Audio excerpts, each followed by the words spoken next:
অর্বদয়াল পরম প্রেমময় শ্রী শ্রী ঠাকুরের শ্রী রাঙানাথুর শ্রীচরণে আমার শতকোটি প্রণাম। সকলকে আমার আনন্দিত জয়গুরু।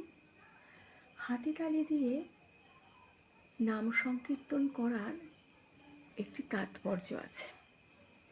যেমন গাছের তলায় দাঁড়িয়ে যদি হাতিতালি দেওয়া হয়, যেমন গাছের কোটরে বা গাছের পাতার ফাঁকে পাখিরা বাসা করে থাকে, তারা ওই হাতিতালির শব্দে তারা ওই গাছ থেকে উড়ে অন্যত্র চলে যায়।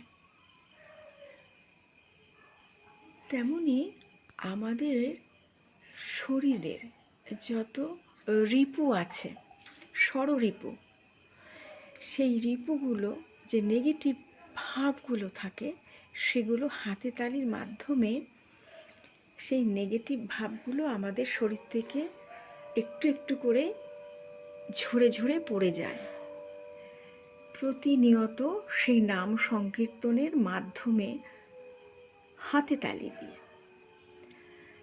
আবার ঠাকুর বিজ্ঞান এবং ধর্মমতে বলেছেন, হাতিতালি দিলে যেমন আকুপাঞ্চার হয়, আকুপাঞ্চার হওয়া মানে আমাদের শরীরের যত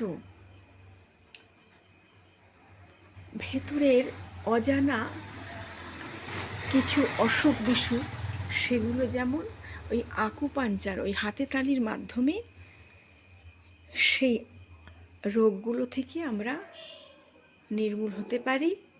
আবার হাতিতালি দিলে আমাদের চারিপাশের যত নেগেটিভ ভাবগুলো আছে, অশুভ শক্তি, অশুভ আবহাওয়া, সব কিছু কেটে যায় ওই হাতিতালির আওয়াজে। তাই হাতিতালি দিয়ে নাম সংকীর্তন করা এত সুন্দর তাৎপর্য ঠাকুর আমাদের দিয়েছেন। তাই কেউ আবার লজ্জায় হাতিতালিটা জোরে দিতে চায় না, আবার কেউ জোরে জোরেও দেয়, আবার কেউ দুটো হাত একসঙ্গে করে দিতে চায় না বা পারে না। আমাদের উচিত প্রত্যেকের দুটো হাত একসঙ্গে জোড়া করে হাতিতালি জোরে জোরে দেওয়া। তাহলে এই হাতিতালির মাধ্যমে আমাদের অশুভ শক্তি ও নেগেটিভ ভাবগুলো আমাদের কেটে যাবে। আকুপাঞ্চারের মাধ্যমে আমরা শরীরকে সুস্থ, স্বাস্থ্য এবং আনন্দে ঠাকুরকে নিয়ে চলতে পারবো।